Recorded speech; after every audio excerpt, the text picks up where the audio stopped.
Killing, boa tarde, bem-vindo. Vamos começar falando sobre a França? Depois de muitos protestos, o Conselho Constitucional aprovou a nova Previdência na França. Como é que está toda a repercussão por lá? Boa tarde.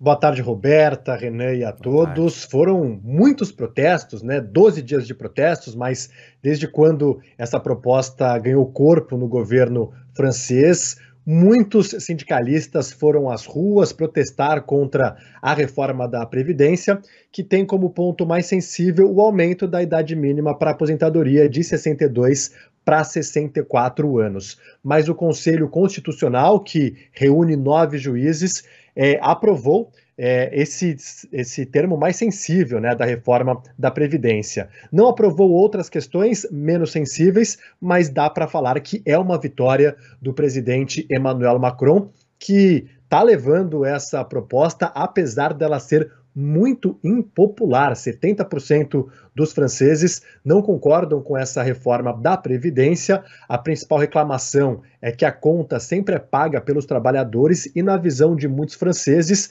grandes empresas poderiam pagar mais impostos e ajudar nesse momento conturbado que vive a economia global. Inclusive, ontem, manifestantes invadiram lojas de luxo como uma manifestação para falar que essas grandes empresas poderiam pagar mais impostos. A expectativa é que nas próximas 48 horas essa lei já seja firmada pelo governo francês, mas dá para esperar também mais protestos, mais quebra-quebra, porque a gente tem visto muitos protestos violentos em território francês, mas mesmo assim o governo afirma que não teria como equilibrar as contas se não levasse essa reforma adiante. Lembrando que a França tem uma das menores idades para aposentadoria aqui na Europa. O Reino Unido, por exemplo, aprovou recentemente uma reforma da Previdência para 66 anos, a Alemanha e a Espanha 67 anos, a França de 62 para 64 anos, mas mesmo assim muitos franceses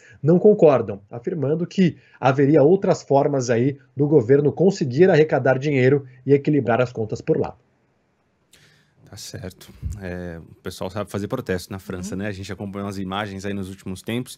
Killing, tem outro assunto importante para a gente abordar hoje, que a gente vem falando nesses últimos dias de mudanças importantes geopolíticas, uma perda ali do protagonismo dos Estados Unidos um pouco, a ascensão de outras nações, essas parcerias Brasil-China, e tem um aspecto muito interessante quando a gente olha para o mundo da China, da Índia, que deve ultrapassar a China e se tornar o país mais populoso do mundo. Isso vai ter um impacto muito importante, né? Exatamente, um impacto extremamente importante. A China, no passado, ela registrou o primeiro declínio populacional em 60 anos. A Índia tem aumentado significativamente sua população desde a independência para o Reino Unido no final dos anos 40. A população da Índia aumentou em 1 bilhão.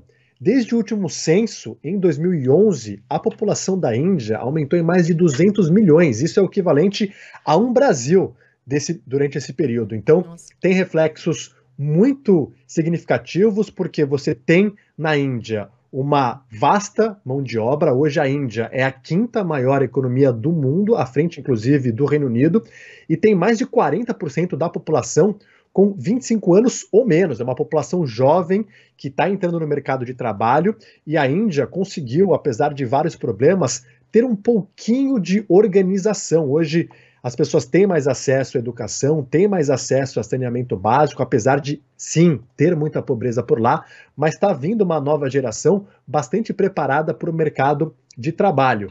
Então você tem desafios, claro, para conseguir absorver tanta gente, principalmente de infraestrutura, mas também tem os benefícios de tudo isso. Por outro lado, a China, que sempre liderou esse ranking por muitas décadas, vê esse declínio populacional com muita preocupação, porque você tem diversos desafios, sobretudo na aposentadoria. Então você tem um desequilíbrio muito grande nas contas públicas e também é uma redução da mão de obra. Inclusive, a política de filho único na China já foi abolida. Eles querem agora fazer a população ter mais filhos, mas muitos chineses dizem que está muito caro você criar um filho por lá, né? A economia chinesa cresceu muito, é um país muito forte economicamente, mas em contrapartida houve também um aumento de preços. Então a gente vê a Índia se colocando como esse país mais populoso do mundo. A expectativa da ONU é que agora em abril a Índia ultrapasse a China, e aí vários reflexos, não só na Índia, mas também em todo o planeta. Sim, com certeza, essa nova formação mundial. Agora, o Killing, para a gente encerrar, tem uma notícia que me chamou a atenção, a gente falava sobre isso há algumas semanas em relação ao Brasil aqui no Band News Station, sobre consumo e tal, as tendências aqui no nosso país. E mercados do Reino Unido também registram uma disparada no consumo de alimentos congelados. A população está sofrendo para conseguir comprar produtos mais frescos, que são mais caros. Mas comida congelada, hein? Dureza, hein? Ninguém merece. Dureza, não é dureza, ninguém merece, viu? Olha, a inflação de alimentos no Reino Unido atingiu 18% em março. E a compra semanal, aqui as pessoas costumam fazer compra semanal, disparou. Então, a média para uma família de 4 pessoas é de R$ 900. Isso por uma semana. Um aumento de R$ 165 em um ano. É bastante dinheiro. E aí, quando pesa no bolso, quem é que sente? O estômago. Então, os alimentos in natura, que são mais saudáveis, são também mais caros. Então, os hábitos dos britânicos estão mudando. Entre eles, as pessoas por aqui estão buscando mais empresas especializadas em alimentos congelados. O valor é mais em conta desses produtos, mas há um preço alto para a saúde. O Reino Unido tem uma população muito, muito obesa, mais de 25%, quase 40% dos adultos estão acima do peso. Tem milhões de pessoas com diabetes, 5 milhões de pessoas com diabetes aqui. A população do Reino Unido é de 66 milhões de pessoas. Então, essa é uma conta que agora, beleza, né? As pessoas às vezes não têm opção, compram um alimento mais barato, mas tem reflexos na saúde que no futuro talvez você acabe gastando com remédio. É, exatamente. Quando a gente fala aí sobre pessoas acima do peso, obesidade, a gente relaciona muito com os Estados Unidos, mas os números no Reino Unido são altíssimos também. Killing, um beijo para você, bom fim de semana e até segunda-feira. Valeu, super beijo, até segunda. Até mais.